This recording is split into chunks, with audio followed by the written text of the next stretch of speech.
Comment contribuer efficacement à l'émergence économique du continent africain et plus particulièrement à celui du Congo-Brazzaville?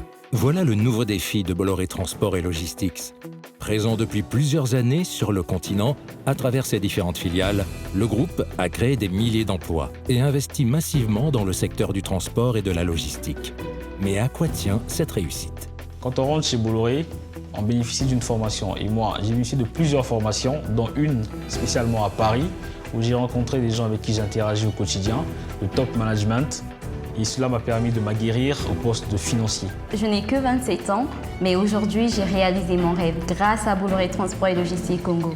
Je suis responsable client fret aérien et j'en suis fière. Cette réussite tient donc à la formation des employés et à leur développement personnel. Mais d'autres éléments, tels que l'évaluation et le transfert de compétences, font également partie de la politique du groupe. Notre politique de formation est axée sur l'évaluation et le transfert de compétences, ce qui nous permet de mettre en place un système de formation sur mesure. Et à la date d'aujourd'hui, nous sommes fiers au sein de Bolloré de dire que plus de 90% donc, de nos effectifs sont formés. Ces formations sur mesure favorisent l'émergence de nouveaux talents, permettent aux employés de croire en leur potentiel, d'acquérir un métier et ainsi participer à l'émergence économique de leur pays. À titre d'exemple, nous avons décidé de mettre en valeur le parcours professionnel de Lumière. Elle a débuté sa carrière chez Congo Terminal en tant qu'agent d'entretien et aujourd'hui, elle est portiqueuse.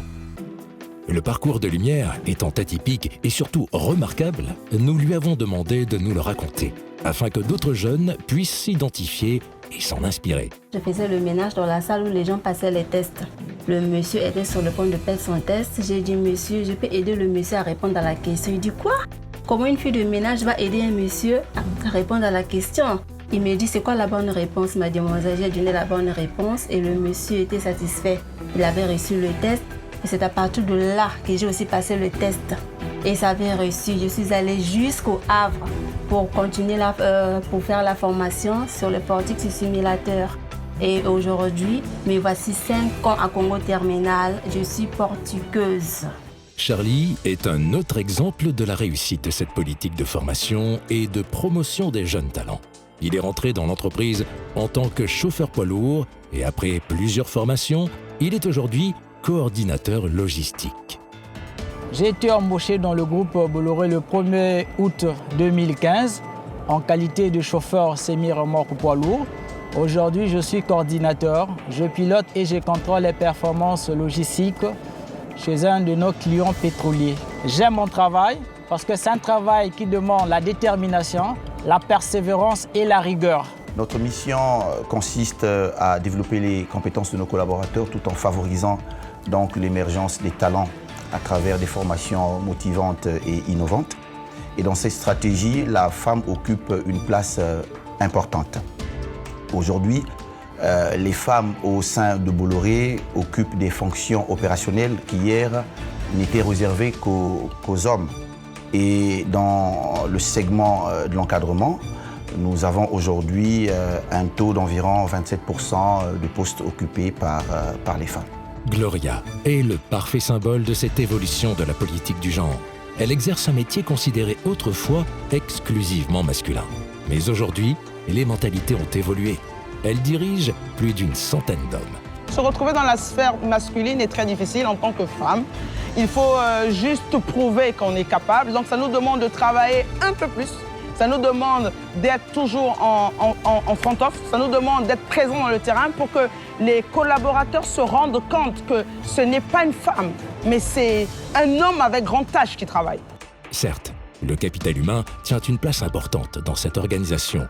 Cependant, d'autres sujets, tels que l'épanouissement personnel, le bien-être, la santé ou encore la sécurité des employés, sont également au cœur du développement de Bolloré Transport et Logistics.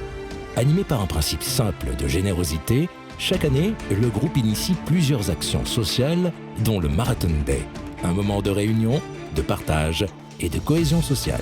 Le fait de sortir de sa zone de confort, c'est-à-dire que le temps d'un après-midi, oublier ses mails, oublier son bleu, oublier ses formules de transit, oublier ses clés mécaniques. C'est important. Mettre une casquette, un t-shirt, une paire de baskets et tout donner mieux son maillot, c'est intéressant. Le Marathon Day, c'est également un événement solidaire à travers lequel le groupe Bolloré reverse des dons à des associations caritatives. Il y a également la participation à la RSE, notamment lors de la Journée internationale de l'océan. Il y a le ramassage des ordures au bord de la mer et ça, j'y participe également. Parce que nous voulons vivre dans un environnement sain et laisser à nos enfants les bonnes pratiques. En organisant ces événements au Congo, Bolloré Transport et Logistics contribue au bien-être de ses employés et eux se sentent impliqués dans une démarche responsable. À cela s'ajoute l'axe majeur de cette politique, l'engagement auprès de la jeunesse, ceux qui vont faire le Congo et l'Afrique de demain, la relève. Nous souhaitons vraiment que ces exemples-là servent de miroir à la jeunesse congolaise afin que d'autres groupes portent ces valeurs au travers de l'entreprise, mais plus largement à l'extérieur de l'entreprise.